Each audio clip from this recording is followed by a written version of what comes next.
Welcome to the beginner guides to coffee, and today let's talk about the AeroPress, how to get the best delicious cup with a simple and repeatable technique. Well, over the years, the AeroPress has been my favorite coffee maker for some couple of reasons. Number one, it is easy to use, easy to clean, and also making coffee with the AeroPress, you don't need expensive equipment to get the job done. So by the end of this video, you should be able to make a great cup of coffee for yourself, especially as a beginner barista or someone getting into coffee. Now, when it comes to AeroPress, we do have a lot of recipes out there as well as different ways to approach the AeroPress. Now, we do have the standard way of making the AeroPress, and also we do have the inverted way of making the AeroPress. So in this video, I'll be using the standard way of making the AeroPress. So let's explore the technique and the recipe as well. First, I remove the plunger. I remove the paper holder, so I'll put one filter paper inside. Here you can decide to clean, you can decide not to clean. It's okay, there's no big difference for me. I'll not clean, but you can clean if you want. Then I close it. You can use anything to brew your coffee, but keep in mind that you have to press, so be careful. Place it there. So for the recipe today, I'll start with 11 grams of coffee, and I'll be doing a 200 ml of water to brew the coffee, which is around 55 grams per liter. Now, this just depends on you, how you want to drink your coffee. You can play with the ratio, you can play with the recipe the way you want. Now, there is no right, there is no wrong when making coffee. Keep in mind that. So, I weigh my coffee,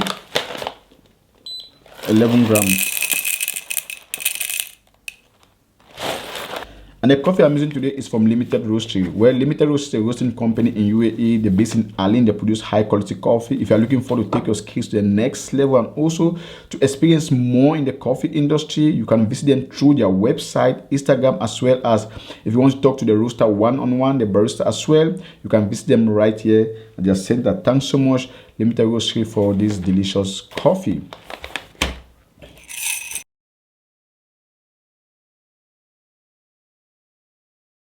Now, it is really hard to communicate grind size in a video like what I'm doing right now, but I'm doing medium to fine near to espresso.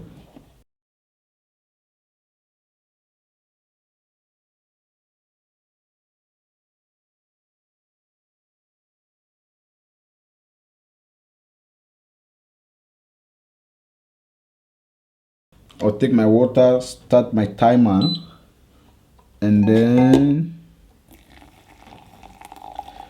I'll pour 200 ml of water here.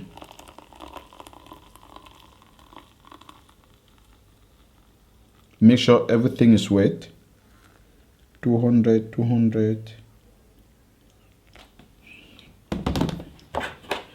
Then I'll take my stirrer. I give it a nice stir there.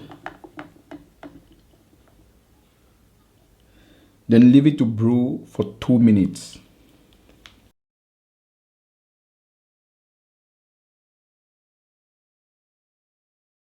So now it's 2 minutes.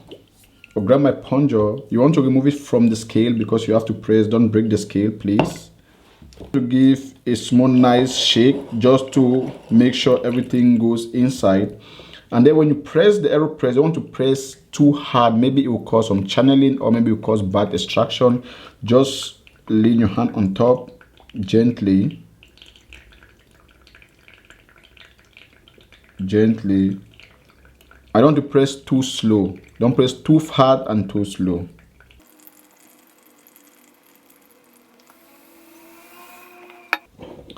And then we have this delicious cup of coffee.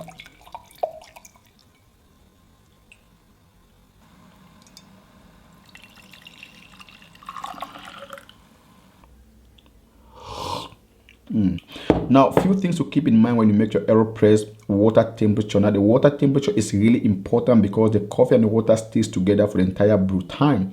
Now, when you do have a light roast coffee, I always recommend go for a much more higher water temperature because number one, the beans are more intact, they are more dense, so it is really hard for the water to really extract the coffee. So that higher water temperature will apply more energy to create more extraction. Now, when you have, like, let's say, like more developed or dark roast coffee, it's advisable to go for a much more lower water temperature. Even 88 degrees will be a great point for you to start. For example, today I have this coffee from Limited Roast. It's a medium roast coffee. I do use 92 degrees Celsius. That is because it's a medium roast coffee. It's really hard to communicate grind setting or grind size in a video like what I'm doing right now. But again, I'm doing medium to fine, near to espresso. But again, when it concerns grind size, it just depends what kind of coffee you're using, what kind of processing method you're using, what kind of grinder you're using. For example, I do you have the Fellow O, the Gen 1, maybe you have the Fellow O, the Gen 2, or maybe you have Eureka, maybe you have Marconic. Now, all these different grinders do have different bursts, different quality, and also they'll produce different result in your cup. Like I said before, this is just a beginner guide just to show you how to brew with the AeroPress. Another thing to keep in mind, it is the timing. Now, the timing for the AeroPress, you need to understand that you can brew for 1 minute, 2 minutes, 3 minutes. It's just up to you how you want to enjoy your coffee. Keep in mind that the more the water stays with the coffee, the more extraction you do have. And again, you want to understand what kind of roast level you're having or what kind of processing method you do have. Now, in the future, we'll talk more on that. And next, you keep in mind, it is the ratio. Now, the ratio is just the relationship between the water and the coffee. How much water you use to brew the coffee. Again, it is really important because the way I love drinking my coffee, it is not the way you love drinking your coffee. So maybe you love more intense coffee, then you can play with the ratio. So don't worry, this is just a guide on how to brew with the AeroPress. I want your thoughts in the comments below. For now, I want to thank so much for watching and hope you have a great day.